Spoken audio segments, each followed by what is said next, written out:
Salam sejahtera untuk kita semua.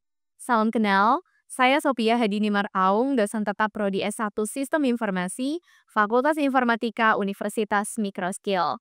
Kali ini, saya akan memaparkan pernyataan diri dosen dalam unjuk kerja Tridharma Perguruan Tinggi dalam bidang pengajaran. Saya hendak menyampaikan detail pengajaran pada mata kuliah yang saya ampu, yaitu IRP Pengadaan dengan bobot 4 SKS dan diajarkan pada mahasiswa semester 6. Mata kuliah ini adalah salah satu mata kuliah wajib dan mata kuliah sertifikasi yang disediakan oleh Universitas Microskill pada program studi Sistem Informasi.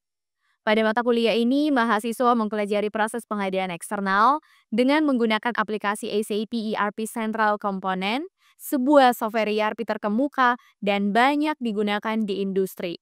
Mata kuliah ini mempelajari seluruh proses pengadaan seperti membuat pesanan pembelian, membuat penerimaan barang, dan membuat faktur pembelian secara rinci. Dengan demikian, mahasiswa dapat berfokus pada beberapa aspek serta mengenal beberapa fungsi tambahan di dalamnya yang tentunya relevan dengan tuntutan dunia usaha, dunia industri. Adapun capaian mata kuliah ini ada 6 hal. Mahasiswa diharapkan mampu, yang pertama, memahami dan mensimulasikan penggunaan struktur organisasi, master data, dan fungsi-fungsi proses pengadaan di rantai pasok. Kedua, mahasiswa diharapkan mampu memahami dan mensimulasikan proses pengadaan untuk persediaan material. Ketiga, mahasiswa diharapkan mampu memahami dan mensimulasikan proses pengadaan untuk material yang dipakai atau dikonsumsi di perusahaan. Keempat, mahasiswa diharapkan mampu memahami dan mensimulasikan proses pengadaan jasa. Yang kelima, mahasiswa diharapkan mampu memahami dan mensimulasikan proses otomatisasi pada proses pengadaan. Dan yang terakhir, mahasiswa diharapkan mampu menganalisis dengan menggunakan berbagai jenis fitur pelaporan yang disediakan oleh SAP. Dengan semua capaian mata kuliah tersebut, maka saya merancang sebanyak 14 pokok bahasan pada mata kuliah ini, yaitu 7 pokok bahasan menjelang pelaksanaan UTS dan 7 pokok bahasan menjelang pelaksanaan UAS. Materi tersebut memuat yang pertama, dasar pengadaan bagian 1. Kedua, dasar pengadaan bagian 2. Ketiga, data master bagian 1. Keempat, data master bagian 2. Kelima, pengadaan stok bahan bagian 1. Keenam, pengadaan stok bahan bagian 2. Ketujuh, pengadaan stok bahan bagian 3. Dan yang kedelapan, pengadaan bahan habis pakai bagian 1. Kesembilan, pengadaan bahan habis pakai bagian 2. Kesepuluh, pengadaan jasa eksternal bagian 1. Kesebelas, pengadaan jasa eksternal bagian 2. 12, otomatisasi pengadaan bagian 1. 13, otomatisasi pengadaan bagian 2. Dan yang terakhir, fungsi pelaporan dan analisis. Dan pada mata kuliah ini, semua pokok bahasan tersebut menjadi fokus evaluasi saya pada UAS, karena mata kuliah ini adalah mata kuliah bersertifikasi. Perkuliahan ini sendiri terlaksana dengan metode DIA atau Delivery Interaction Assessment yang meliputi yang pertama, metode delivery. Perkuliahan ini terlaksana dengan menggunakan berbagai rujukan buku, video tutorial terbaru, dan bahan ajar yang telah disusun bersama dengan tim teaching. Saya menggunakan berbagai kajian dari referensi yang relevan, termasuk menggunakan video pembelajaran yang saya produksi sendiri pula. Kedua, metode interaction. Pada perkuliahan ini, saya mendorong semua mahasiswa untuk berpartisipasi di dalam kelas dengan komunikasi 2 arah. Saya juga menggunakan sepenuhnya tools yang disediakan oleh Universitas Microskill, yaitu Microsoft Teams, untuk menjalankan perkuliahan baik luring ataupun daring. Dalam mengelola kelas, menggunakan Microsoft Teams memudahkan saya dan mahasiswa untuk mengakses semua bahan pendukung yang diperlukan dalam perkuliahan. Microsoft Forms juga menjadi salah satu sarana yang saya gunakan untuk mendistribusikan evaluasi dalam format kuis ataupun worksheet mingguan. Untuk tugas sendiri, saya menggunakan assignments fitur dari Microsoft Teams secara penuh. Yang ketiga, metode assessment. Assessment sendiri berjalan dengan merujuk pada kontrak perkuliahan yang telah saya bagikan di awal perkuliahan. Penilaian menggunakan penilaian acuan patokan atau PAP. Untuk soal dalam format kuis, asesmennya saya lakukan berdasarkan ketepatan jawaban yang ada di kunci jawaban yang telah saya sediakan. Dan untuk tugas dalam format worksheet, dinilai berdasarkan kelengkapan setiap sheet penilaian. Perkuliahan ini sendiri dilaksanakan secara luring dan daring. Sistem penilaian mata kuliah ini sendiri adalah tugas berbobot 30%, UTS berbobot 30%, dan UAS berbobot 40%. Setiap pertemuan dilaksanakan, saya selalu melakukan review atas materi minggu sebelumnya, dan terdapat evaluasi di setiap minggu pula. Untuk tugas dan latihan disusun dengan komposisi sebagai berikut. Pertama, terdapat tugas mingguan karena perkuliahan ini adalah perkuliahan ambit teori dan praktik, dan mahasiswa wajib mengerjakan tugas dengan menggunakan worksheet mingguan. Total terdapat 9 tugas dalam format worksheet. Yang kedua, mahasiswa juga saya berikan evaluasi dalam format kuis berupa soal pilihan berganda, dan terdapat kuis mingguan sebanyak 5 kali kuis. Pengajaran selalu saya mulai dengan pembukaan dan ajakan untuk mahasiswa memastikan alur perkuliahan sesuai dengan RPS, kontrak perkuliahan, dan RTM yang telah disepakati sejak awal perkuliahan dimulai. Untuk lebih lengkapnya, berikut merupakan video pengajaran saya di dalam kelas dengan praktik langsung di Laboratorium Komputer Universitas Microskill. Selamat sore semuanya. Oke, sekali lagi selamat sore. Oke, kita berada di pertemuan 14. Seperti biasa, sebelum kita masuk ke perkuliahan utama, adik-adik, saya izin remind untuk kontrak perkuliahan kita karena tersisa satu pertemuan lagi untuk kita mengakhiri semester ini. Sehat semua? Sehat ya? Oke, sebentar ya. Sambil menunggu saya tampilkan kontrak dan detail lainnya, pastikan kamu sudah login ke SAP kamu, cek username kamu, kita pakai batch G ya. Oke. Sebenarnya yang ingin saya remind dari kontrak hari ini adalah pastikan kamu ingat minggu depan di pertemuan 15 kita pertemuannya adalah sinkron maya. Tapi ingat itu hanya untuk yang teori saja. Untuk praktik kita tetap berlaku sama. Silakan hadir di ruangan ini seperti biasa di 17.30. Oke. Saya tampilkan untuk informasi kontrak. Kalau tidak ada halangan, tidak ada perubahan, kita akan tetap reguler di waktu yang sama pada tanggal 25 Juni untuk teorinya, dan untuk praktiknya adalah 28 Juni. Nah, seperti yang sudah saya sampaikan di minggu lalu, kita akan spesial adik-adik di minggu depan membahas tentang pelaporan. Jadi dengan kata lain, kalau beberapa minggu ini kamu telat, tidak mengerjakan semuanya dengan seksama, maka pelaporan di minggu 15 akan terkendala. Nah, untuk hari ini kita akan melanjutkan materi di otomatisasi pengadaan, dan nanti proses yang akan kita bahas adalah dari GR sampai dengan step IRS-nya. Seperti itu ya. Oke, seperti biasa, mari kita coba summary. Mungkin saya langsung pakai layar saja ya. Miss tampilin pakai notepad. Boleh silakan di summary ulang. Apa saja step awal ketika kita pakai PO otomatis? Dimulai dari apa? Lupa ingatan. PR dikonversi menjadi ayo, gawat. Ya, ini belum ready nih. Ayo dibuka dulu catatannya, bukunya.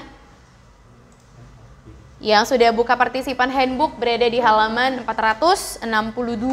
Silakan diakses di sana. Oke. Ini kita mundur ke pertemuan 13, saya mengulas. Ayo, mari sama-sama remind. Setelah PR, stepnya buat apa? PO, dilanjutkan dengan GR, lalu ada IR. Cuman kalau kita cerita di pengadaan otomatis, ini disebut sebagai IRS ya. Nah, kemarin kita sudah elaborasi ternyata PR ini adalah MRP data itu sendiri. Masih ingat apa saja isinya? Ayo. Isi di dalam MRP data ada 3, apa saja? Material planning data, benar? Oke, di sini kemarin kita ada source of supply, dan yang terakhir source list. Apa tiketnya? M. Planning data pakai tiket MM03. Oke, untuk source of supply, di mana kita ubahnya? Kalau ada satu vendor yang ingin kita custom, Ayo, vendor. Vendor. Kemarin bisa di general, bisa juga purchasing. Ada yang disebut dengan XK02, boleh. Boleh juga MK02. Oke. Bagaimana dengan source list? Wah, ini masih mabuk ini. ME01. Ini untuk maintain. Berarti kalau kita cerita displaynya, silakan tukar ke ME03. Oke, jelas untuk review untuk materi minggu 13? Jelas ya. Oke, diperhatikan kondisinya kita sudah berada di minggu 14, konsentrasi. Saya ulangi, ini sudah minggu terakhir untuk kita bahas transaksi.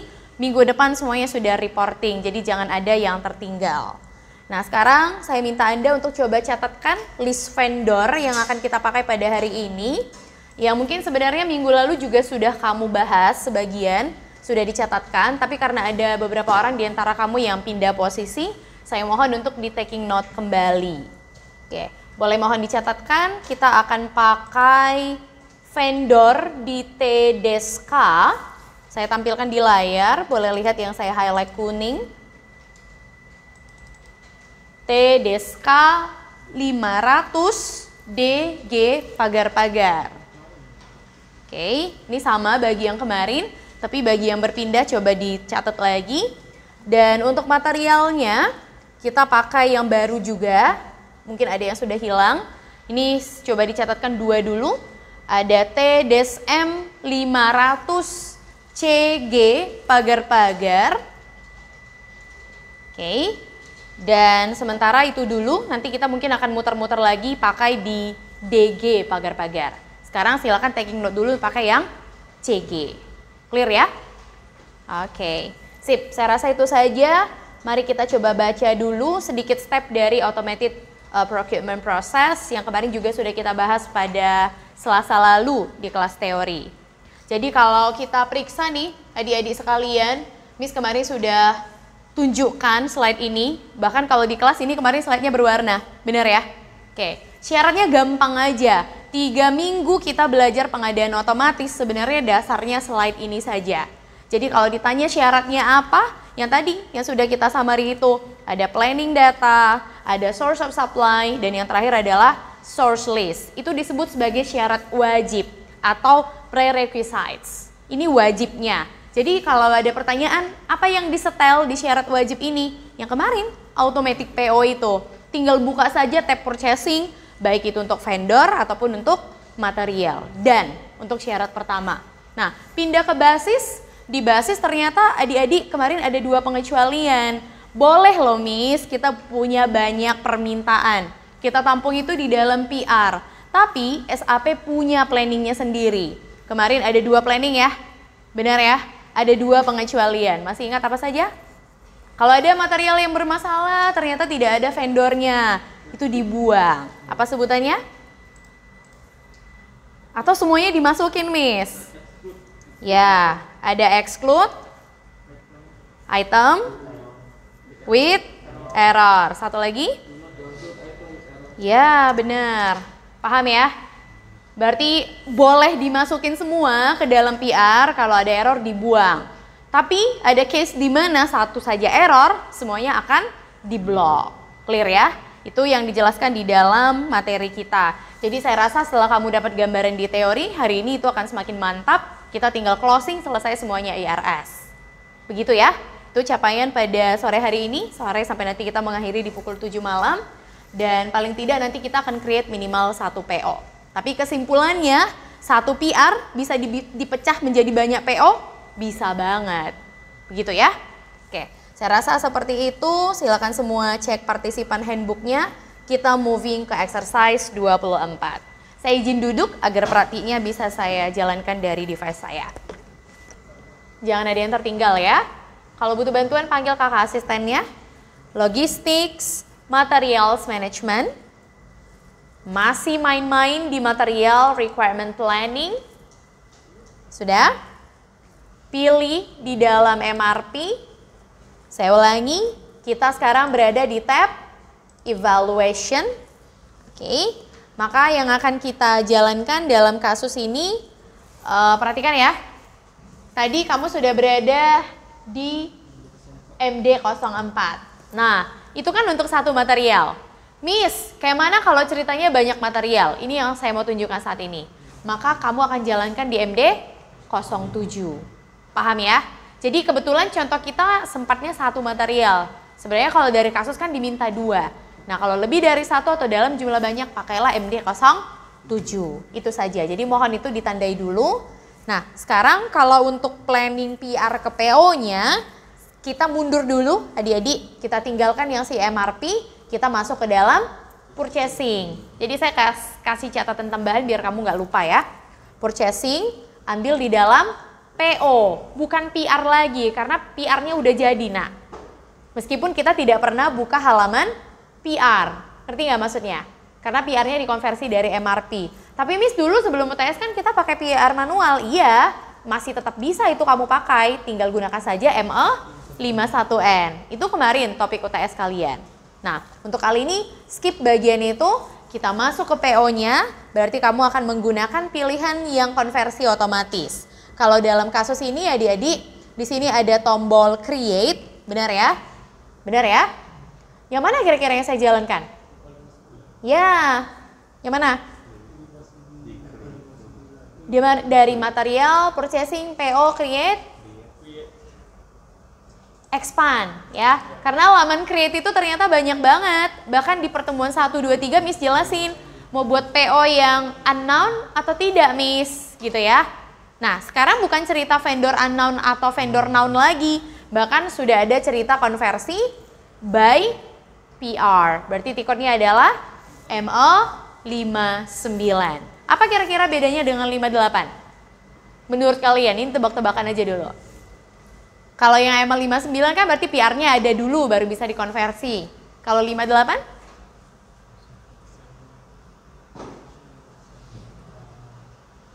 Berarti kita sudah punya list kebutuhan, assignment. Jadi dari assignment yang mungkin lebih dari 1, kita tinggal jalankan lalu konversi jadi PO. Itu ME58. Oke, tambahkan ke favorit ME59. Silakan di add to favorites dan eksekusi. Oke. Baik, di sini informasi purchasing group menjadi sangat penting. Masih ingat apa purchasing group kita? Oke, T pagar-pagar, jangan ada yang salah number ya. Nomor saya 00, sesuaikan dengan nomor urut masing-masing. T pagar-pagar, vendornya adalah T Deska 500. DG atau CG yang kita pakai? Kita pakai C dulu ya kali ini ya. CG pagar-pagar, diplan 1000. Nah, ini yang menjadi penting saat ini. Tadi kan Miss bilang set, benar ya? Set, di mana setnya Miss? Setnya gampang banget adik-adik. Setnya itu hanya di sini. Lihat keterangan di bawah ini. Ada yang dicentang per purchasing group, gitu ya.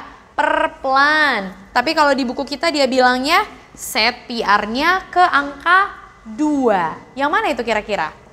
Yang ini ya. Di dalam other parameter. Oke. Nih, set PR to close. Artinya gimana? Silakan dulu klik biar kamu tahu bedanya. 1 artinya adalah after rounding. Apa arti kata rounding? Pembulatan. 2 always. Berarti apa maksudnya? Setiap kali kita jalankan ML58 berarti dia konversi dari PR. Kalau saya pilih 2 maka dia akan konversi selalu, tidak perlu ditanya lagi. Tapi kalau 1 apa yang dibulatin? Apa kira-kira? Ini kayak kalian lagi akses browser, pernah nggak ditanya never translate, translate this page only. Ada nggak yang seperti itu? Begitu kamu bilang never, apa yang terjadi? Nggak nongol lagi dia gitu ya. Allow hanya kali ini, berarti gimana? Ya hari ini aja, besok nongol lagi. Nah analoginya kurang lebih sama. Cuman apa maksudnya after rounding? Ayo baca dulu tuh, di sana ada keterangan. Determine whether close indicator to be bla bla bla. Coba perbesar di sana. Ini bisa kamu lebarin, kamu baca keterangannya. Apa kira-kira maksudnya? Yang ini, kalau kamu arahkan page-nya, di sini ada informasi detail, kamu bisa baca, adik-adik. Nah, ada tulisan kuning itu kalau di layar saya. Apa kira-kira maksudnya?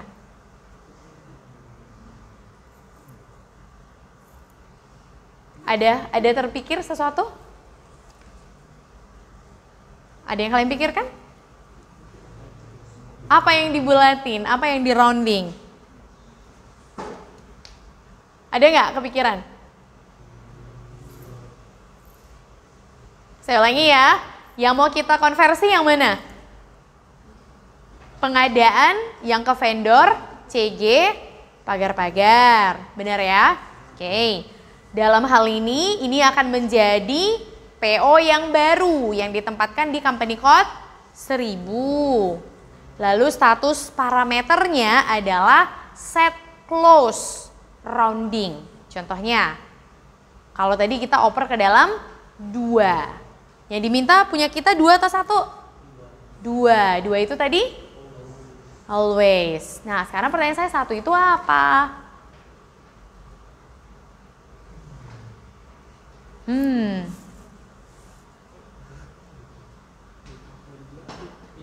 Apa yang dibulatin? Orang tadi udah tahu kok nominalnya adalah 300, benar ya? Nah, ini sebelum kita pilih nih adik-adik, dia langsung bilang nih pilihan secara default set requisition to close always after rounding. Sebenarnya udah jelas, tinggal terjemahin aja. Close itu artinya ngapain? Tutup. Berarti setiap kali kita proses ini, PR-nya langsung ditutup menjadi PO. Setelah rounding. Rounding apa? Nggak tahu, Miss. Gelap. Yang penting diminta 2, kita oper aja 2 gitu. Iya, gitu aja. Berarti ini jadi tugas minggu depan saya tanyakan di kelas ya. Hari Selasa. Iya, hari Selasa. Bagian ini saya tanyakan. Kisi-kisi UAS kamu, sekali lagi kalau nanti ada pertanyaan, apa parameter untuk konversi PR menjadi PO, set indikatornya menjadi PR close. Dalam hal ini nilainya yang akan kita pakai adalah 2. Oke, boleh diganti manual, boleh juga diselect dari indikator yang tampil. Oke, 2 ya, jangan salah pilih. Cuman ini bisa-bisa aja ditukar-tukar ya, adik-adik, tergantung kebutuhan perusahaan mau pakainya di mana. Saya bacakan sekali lagi, purchasing groupnya T pagar-pagar, vendornya TDSK 500 CG pagar-pagar. Tidak usah lagi diinput nomor kontraknya, kenapa? Karena dia sudah baca otomatis. Lalu pelannya 1000 dan di sini diminta untuk kita inputkan detail log. Nah, yang ini. Cuman ada updatean di buku kamu ya. Kalau di buku dia mintanya berapa? 2. Cuman dalam hal ini ada updatean di SAP tidak lagi diisi 2. Langsung saja dicentang menjadi detail log. Paham ya? Oke, itu saja, tidak banyak. Kalau sudah selesai silakan di-execute, maka proses konversi sedang berjalan. Oke, yang sudah berhasil seperti tampilan saya. Warnanya hijau. Jadi buat PO-nya tidak lagi dari MA21N. Angkat tangan yang berhasil. Ada yang merah? Ada, Miss. Merah darah. Coba-coba nih, angkat tangan. Nicholas, saya cubit kamu nanti ya. Berhasil nggak? Berhasil. Nah, ini gimana nih, Paulus? Aman nggak? Oke, sip. Sampai di sini sama? Sama kan? Sama? Sama. Sip. Ayo pindah dulu, jangan ditutup layarnya. Balik ke laman MD04 nak. Ayo. MD04. Tadi masih diingat ya? Posisinya 2 baris ya. Silakan refresh. Ayo. Si MD04-nya di refresh. Apa yang berubah nak? PR berubah menjadi PO. Tadi nomornya berapa? 001 sekian. Itu tadi nomor PR otomatis konversi MRP data. Sekarang sudah berganti menjadi 45. Padahal kamu nggak pernah buka MA21R. Kira-kira mana lebih enak? Pakai MA21N atau MD04? 04 Miss, tapi di sini salah centang, salah semua. Benar. Makanya tidak semua material masuk ke dalam pengadaan otomatis. Miss, berarti habis ini kelar? Iya, habis ini udah kelar. Tinggal kita periksa dia masuk stok atau tidak. Gampang ya? Tapi teorinya memang susah dipahami. Memang kamu harus baca banyak ya. Saya ulangi, untuk UAS, kalau kamu belajar bab yang lain misalnya 3 jam atau 4 jam dalam seminggu, itu pun kalau dibaca ya.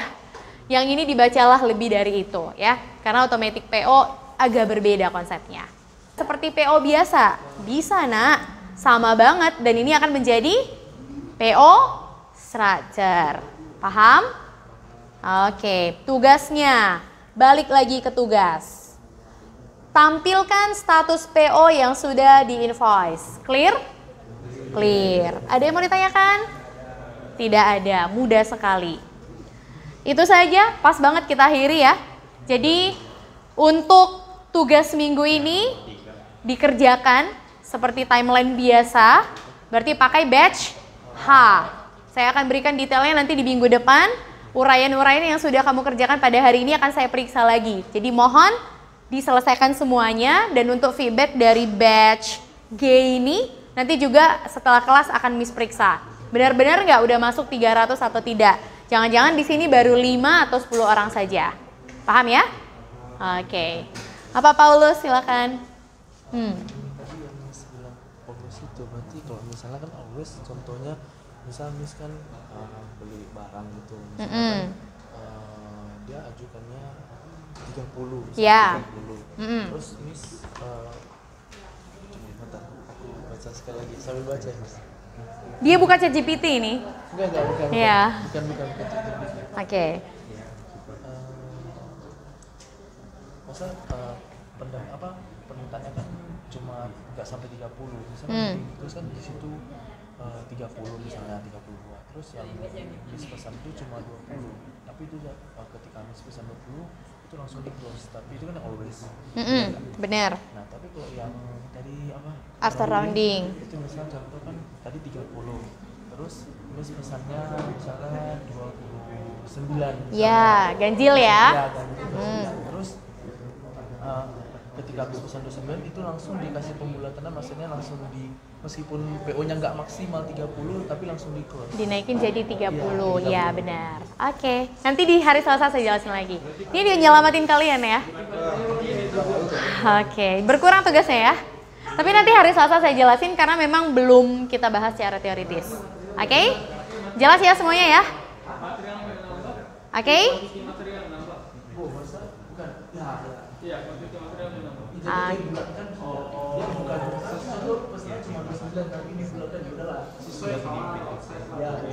Oke, sip. Nanti hari Selasa kita bahas lagi. Saya ulangi, tugasnya wajib. Wajib ya, kenapa? Karena kita sisa 1 pertemuan lagi. Baik, adik-adik saya rasa cukup. Karena kalian juga nanti akan melanjutkan perkuliahan lagi. Hey Vincent, not yet. Oke. Terima kasih sudah bersama saya pada sore hari ini. Kita akhiri perkuliahan, sampai jumpa di pertemuan 15. Silakan diselesaikan tugasnya. Jangan lupa seperti biasa shutdown komputernya agar nanti kakak asistennya aman untuk merapikan. Terima kasih semuanya, selamat sore menjelang malam, selamat beraktivitas kembali. Pengajaran saya akhiri dengan memberikan evaluasi dalam format kuis, dan hasil evaluasinya akan dibahas pada pertemuan berikutnya. Demikianlah pernyataan diri saya dalam unjuk kerja Tridharma Perguruan Tinggi bidang pengajaran. Terima kasih.